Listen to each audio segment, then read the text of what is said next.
네, 우리에게 주신 한 해의 표어가 나를 따르라인데, 그러면 주님을 따른다는 것이 어떤 삶을 살아야 되는 것인가? 어린아이들이 부모님의 꽁무니를 쫓아가듯 따라가는 것이 우리의 삶에 어떤 실제로 나타나는가에 대한 그 첫 번째 말씀으로, 지난주에는 외부 강사님 오셔서 우리 1부 때만 말씀을 전했는데요. 지난주는 그물을 버리고 예수님을 따랐던 그 베드로의 결단을 통해 예수님을 따른다는 것은 나의 삶의 우선순위를 근본적으로 재배열하는 것이구나 라는 것을 베드로의 이야기를 통하여 함께 상고했습니다. 오늘 우리는 또 한 명의 제자를 통해 예수님을 따른다라고 하는 이 의미가 무엇인지를 함께 찾아가길 원합니다. 그 제자의 이름은 안드레입니다. 우리에게 그다지 많이 알려진 제자는 아닙니다. 이 안드레를 통해 나타나는 주님을 따르는 삶의 방식은, 그는 연결하는 사람이었다는 것입니다. 이 말은 무엇인가? 그는 화려한 스포트라이트를 받는 영웅적인 삶이 아니었다는 것입니다. 영웅이었다면 누군가 자기를 연결하겠죠. 내가 누군가를 연결한다는 것은 나는 그 정도의 인물 능력을 나타내는 사람은 아니라는 의미가 되는 것입니다. 오랜만에 축구 얘기를 좀 하면, 그때 진지하게 축구를 공부했던 저는 수많은 축구 경기를 보면서 클럽팀이 강하기 위해서는 뭔가의 공식이 있구나라는 것을 알게 되었습니다. 여러분, 팀이 승리하려면 어떤 선수가 있어야겠습니까? 보통은 골을 잘 넣는 스트라이커가 필요하다고 생각합니다. 물론 골을 잘 넣는 선수가 반드시 필요하죠.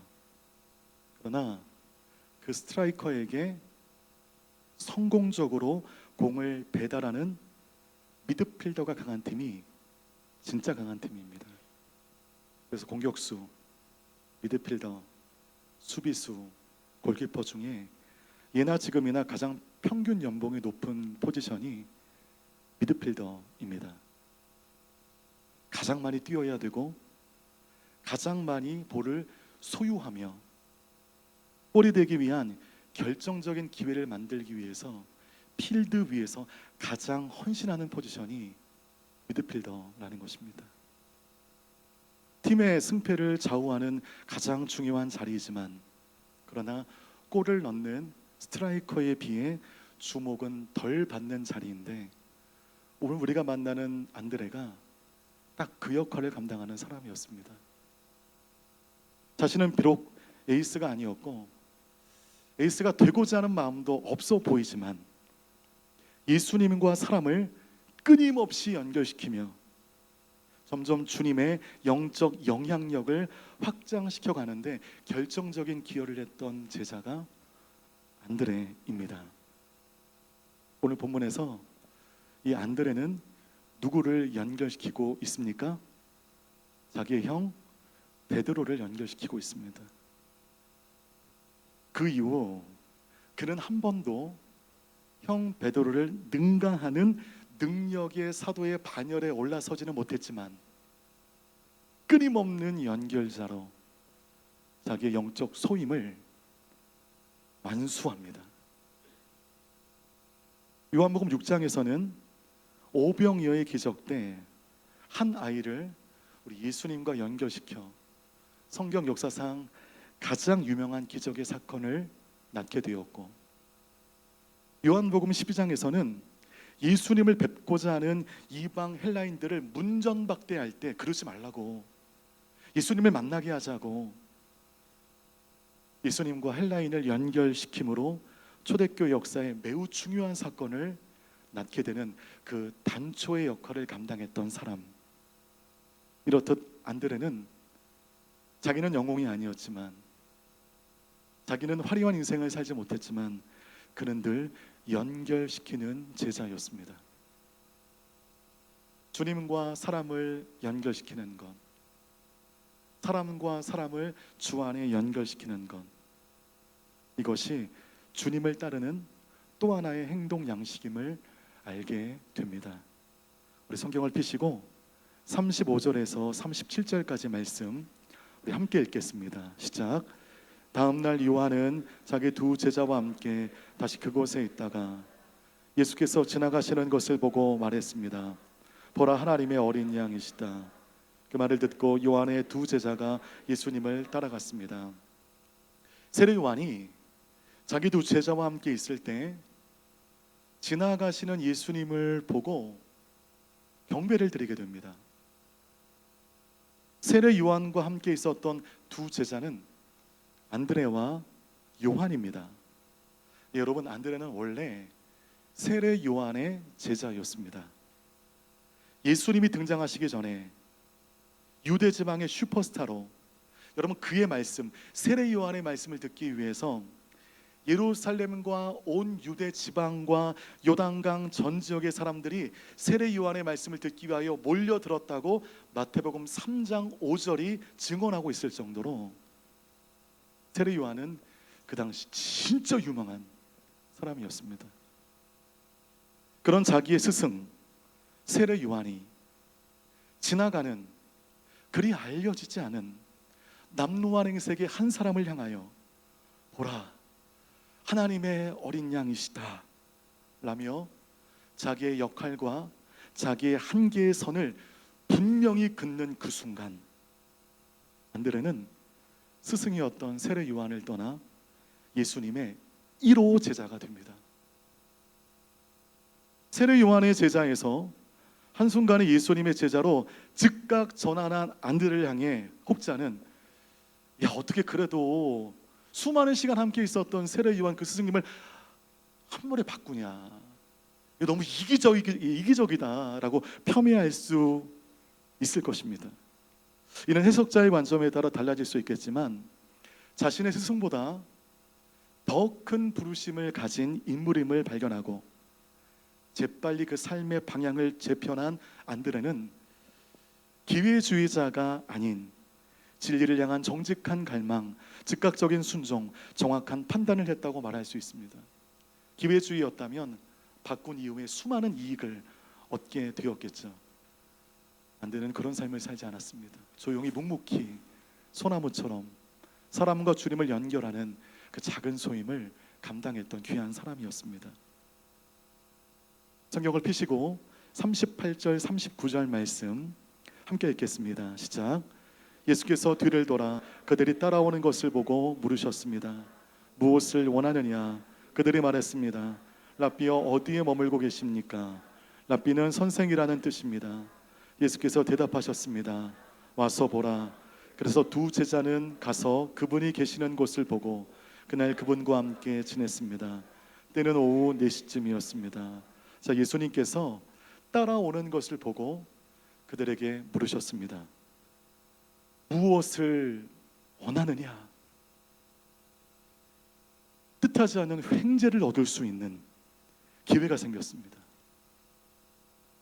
만약 오늘 예수님께서 여러 많은 고민 가운데 있는 여러분 앞에 나타나셔서 누구누구야, 뭘 원하니?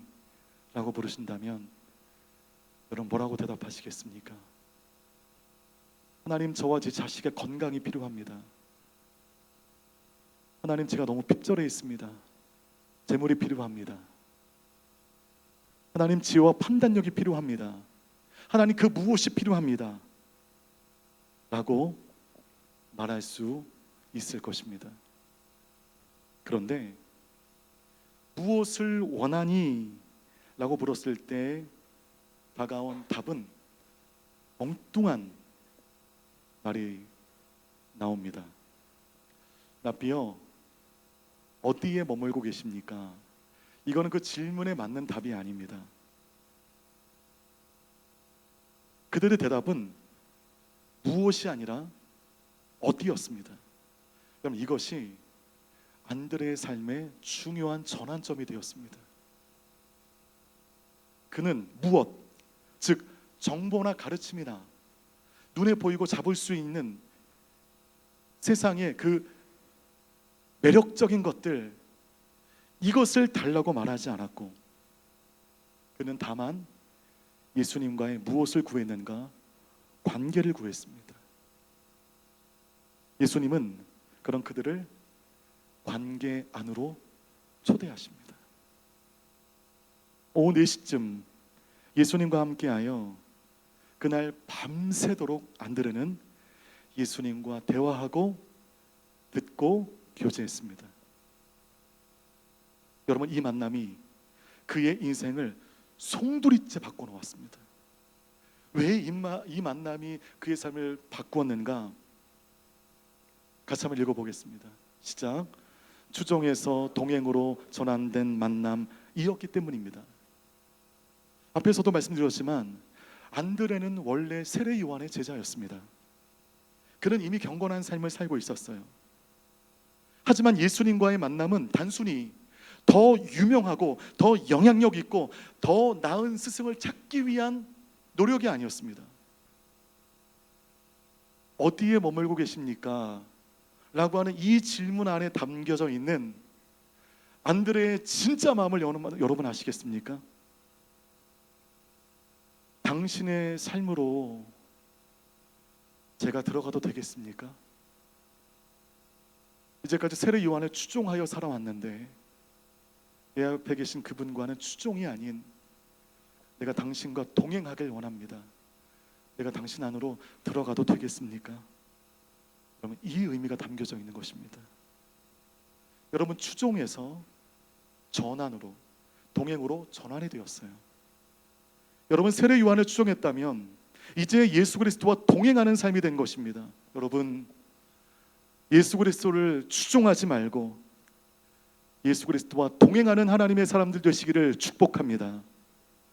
하나님의 능력을 필요에 따라 추종하지 말고 우리의 친구 되신 그 주님과 온전히 동행하는 모두 되시길 주님의 이름으로 부탁드립니다. 그래서 여러분, 이 산부 예배 때 이 자리에 나오셔서 예배하는 거 너무 귀한 행위이신데, 그러나 단순히 주일 예배 드리는 우리들의 이 행위가 중요한 것이 아닙니다. 안드레처럼 우리도 매일 예수님과 동행하는 삶으로의 그 전환이 필요합니다. 내가 원하는 것을 해결해주는 해결사가 아닌 동행자 예수, 내가 바라는 것을 들어주는 소원수리의 주가 아닌 내 안에 계시는 친구 되신 예수. 그렇게 안드레는 예수님을 추종하지 아니하고 예수님과 동행하기 시작합니다. 바로 예수님과의 첫 만남 이후 안드레는 비록 형처럼 능력 있는 사도는 되지 못했지만 평생 사람을 데려와 예수님께 연결시키는 그 삶을 살아가게 됩니다. 그런데 여기서 우리가 주목해야 할 것은 안드레의 다음 행동입니다. 성경을 펴시고 40절에서 42절까지 말씀을 함께 읽겠습니다. 시작. 요한의 말을 듣고 예수를 따라간 두 사람 중 한 사람은 시몬 베드로의 동생 안드레였습니다. 안드레는 가장 먼저 자기 형 시몬을 찾아가 말했습니다. 우리가 메시아를 만났다. 메시아는 그리스도라는 뜻입니다. 그리고 그는 시몬을 예수께 데려왔습니다. 예수께서 시몬을 보고 말씀하셨습니다. 너는 요한의 아들 시몬이구나. 이제 너는 게바라고 불릴 것이다. 게바는 베드로라는 뜻입니다. 안드레가 예수님과 밤새도록 대화하고 이분이 메시아인지를 확신한 이후에 제일 먼저 한 것은 거창한 전도계획을 세우는 것이 아니었습니다. 사람들에게 내가 예수님을 만났다고, 내가 메시아를 만났다고 동네방네 뻐기지 않았습니다. 그는 즉시 가장 먼저 가장 가까운 사람에게 갔습니다. 자기 친형 시몬에게 간 것입니다. 41절의 말씀을 보니까 가장 먼저 즉시 형님에게 가 예수님에 대해 전하며 예수님과 형님을 연결시켰습니다. 여러분, 교회 역사 안에 이 원리가 얼마나 강력하게 나타나는지 몰라요. 한 사람이 가장 가까운 사람을 연결시켰을 때 하나님은 그 연결되어진 그 사람으로 말미암아 하나님의 역사로 세상을 바꿔버리신 예가 선교 역사의 부지기수입니다. 두 가지만 말씀을 드리면 20년간 영국 작은 시골 교회를 목회한 이름 없는 한 목회자는 단 한 아이밖에 세례를 주지 못할 정도로 목회적인 역량을 크게 보여주지는 못했지만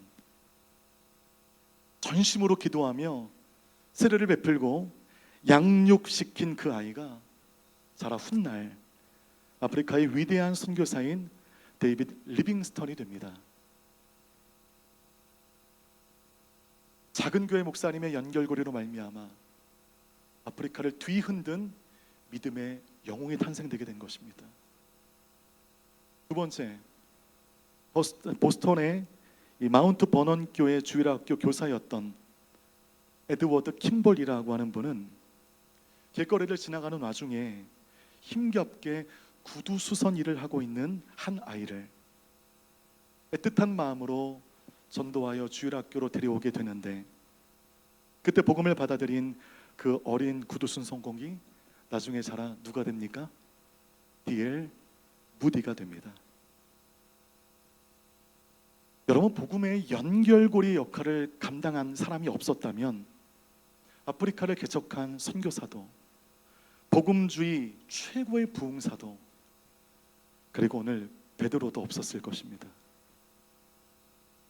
여러분에게는 그 누가 연결고리의 역할을 해주셨습니까? 분명히 계실 거예요. 여러분이 지금처럼 성도로서 살게 된 그 기회를 준 그 연결고리. 여러분들은 지금 누구를 주님께 연결하고 계십니까? 오히려 연결된 것을 끊는 삶을 살지 않으십니까? 말과 행동으로 다 연결된, 다 끊어버리고. 여러분, 이번 주 월요일부터 생명의 삶으로 어떤 말씀을 묵상하고 있습니까? 마태복음 말씀 묵상하고 있죠. 마태복음 1장에 뭐가 나와 있죠? 족보가 나와 있습니다. 그 족보를 보다가 새삼스러운 은혜를 얻게 되었는데, 예수 그리스도까지 연결되어지는 족보 안에 우리가 잘 아는 유명한 사람들의 이름이 있습니다. 아브라함, 이삭, 야곱, 다윗 등등 우리에게 널리 알려진 인물들입니다. 그러나 여러분, 그 사이사이에는 우리가 거의 알지 못한 이름들이 유명한 이름 이상으로 많습니다. 여러분, 아미나답 누굽니까? 나손을 낳았다는 것 외에는 아무런 정보가 없어요. 살몬, 보아스의 아버지라는 것 이상의 정보가 없습니다. 오벳, 이새의 아버지, 끝. 정보가 없어요. 여러분, 이분들은 그래도 한 줄 평에 가까운 소개 정도는 있죠. 여고냐, 스알디엘, 아킴 들어보셨어요? 성경조차 함구하고 있는 숨어있는 이름들이 유명한 이름보다 더 많습니다. 그런데 이들의 이름이 예수님의 족보 안에 당당하게 기록되어 있습니다. 이름값도 없는 사람들인데 그냥 다 빼버리고 유명한 사람들 이름만 딱 나열하면, 이야, 이 족보 장난 아니네, 와, 이 가문 장난 아니구나, 가치를 더 높일 수 있을 텐데, 더 화려한 족보가 될 텐데, 왜 굳이 이 무명의 이름을 족보 안에 기록해 두셨는가? 중요한 의미가 있습니다. 이들이 바로 연결자들이었다는 것입니다. 이들이 없었다면 아브라함의 약속이 다윗에게 이어지지 못했을 거예요. 이분들이 없었다면 다윗의 계보가 예수 그리스도까지 이어지지도 못했을 것입니다. 우리는 아브라함, 다윗, 솔로몬, 이 유명한 이름만 기억하고 그들로 말미암아 이 족보가 완성되었고 가치가 높아졌다고 생각하지만 그러지 않습니다. 알려지지 않는 수많은 사람들의 헌신과 일상 속의 거룩함으로 인해 이 족보가 아름답게 완성된 것입니다. 여러분, 세상은 주인공만 기억하지만 하나님은 그 주인공을 만든 그 연결자들을 기억하시고 귀히 보신다는 것입니다. 안드레는 이 족보의 무명 인물들처럼 조용히 크게 나서지 아니하고 자기의 역할을 감당했습니다. 그러나 하나님은 그의 이름을 성경에 남겨놓으셨고 2000년이 지난 지금도 우리가 그의 이름을 기억할 수 있게 하셨습니다. 그리고 여러분, 세계 인명사전을 보면 안드레, 여러분 영어 이름으로 뭐죠? 앤드류이죠. 앤드류라는 이름의 유명한 사람들이 세계 인명사전에 되게 많습니다. 하나님께서 그 이름 자체를 복되게 만들어 주셨습니다. 그의 삶 자체를 많은 성도님들이 따르게 되는 축복의 인생으로 안드레를 세워주셨습니다. 여러분, 주인공이 아니어도 됩니다. 화려한 스포트라이트를 받지 못해도 됩니다. 연결자가 되는 것만으로도 하나님은 기뻐하시고 우리의 작은 힘들이 모아져 하나님의 역사가 완성되는 줄 믿습니다. 여러분, 우리 모두가 베드로가 될 필요가 없죠. 우리 모두가 오순절에 설교하고 기적을 행하고 교회 기둥이 될 수 없습니다. 그러나 우리 모두는 안드레가 될 수는 있습니다. 연결자가 되는 것은 능력을 나타내는 것보다 쉽습니다. 우리는 모두 누군가를 예수님께 연결할 수 있다는 것입니다. 한국교회는 베드로 같은 영웅이 없어서 문제가 아닙니다. 제가 보기에는 안드레와 같은 사람이 없기 때문에 문제일 수 있다는 생각을 해보게 되었습니다. 모두가 다 주인공이 되려고 하고 모두가 다 칭찬받길 원하고 그 중심에 서길 원하고, 안드레는 그런 자를 손살에 쳤습니다. 조용히 자기가 있어야 할 곳에 주님과 사람을 연결시키는 방식으로 그 공동체를 견고하게 세워주는 귀한 하나님의 사역을 감당했다는 것입니다. 우리 마지막 42절 말씀 함께 읽겠습니다. 시작. 그리고 그는 시몬을 예수께 데려왔습니다. 예수께서 시몬을 보고 말씀하셨습니다. 너는 요한의 아들 시몬이구나. 이제 너는 게바라고 불릴 것이다. 게바는 베드로라는 뜻입니다. 자, 이렇게 안드레는 시몬을 예수님께 연결했고 그 결과 어떤 일이 벌어지게 되는가? 예수님은 시몬을 보시고 그에게 게바라고 하는 이름을 주셨습니다. 훗날 기독교 역사를 바꾼 위대한 사도 베드로가 탄생되는 순간입니다. 연결은 안드레가 있는데 수지는 베드로만 맞았어요. 옆에 있는 안드레는 왜 이름을 주시지 않습니까? 게바라고 주셨으면 안드레에게는 박이라도 주셔야 되잖아요. 연결은 안드레가 했는데 왜 베드로만 편애하시냐고요. 그런데 안드레가 섭섭해 하더라. 예수님의 편애에 화가 나서 안드레가 뒤를 돌아 사라지더라 라는 말씀이 없습니다. 마치 이런 일들이 아무렇지도 않는 듯 그 이후에 안드레는 오병이어 도시락을 가진 아이를 예수님과 연결시킵니다.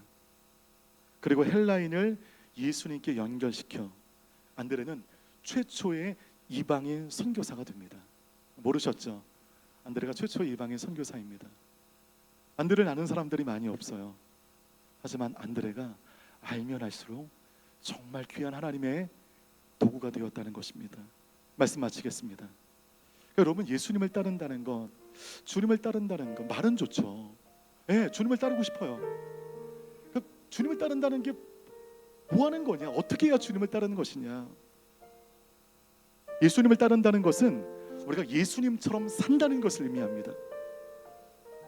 예수님은 무엇 하셨는가? 수많은 일을 하셨지만 예수님의 삶의 가장 중요한 것은 하나님과 사람을 연결시켜 주셨습니다. 십자가로 말미암아 완전한 죽음에서 완전한 생명으로 나아가는 그 놀라운 다리 역할을 우리 예수 그리스도께서 해주셨습니다. 그런 예수님을 사랑하고 예수님을 믿고 예수님을 따른다면 여러분, 우리도 연결자가 되어야 합니다. 파괴자로 살았던 지난날을 십자가 앞에 회개하고 세상과 하나님을 연결하는 연결자, 절망 가운데 있는 사람을 주와 연결하는 연결자, 이 연결자로 살아가시는 호치민 오누리교회 모든 성도님들 되시기를 주님의 이름으로 축복합니다.